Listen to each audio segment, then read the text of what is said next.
Hello, ako nga pala si Saz o mas kilala bilang Faizo. So ngayong video na to ay mag-a-apply lang ako sa Xcraft SMP.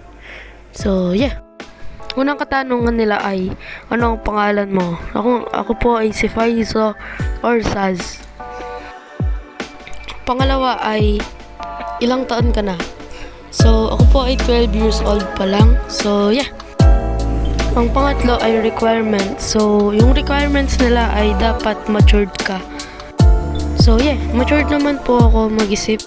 So, ang panghuling katanungan nila ay bakit gusto mong sumali sa Xcraft?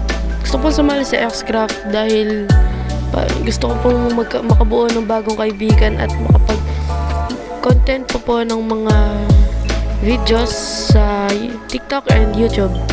So, So, sana matanggap ako.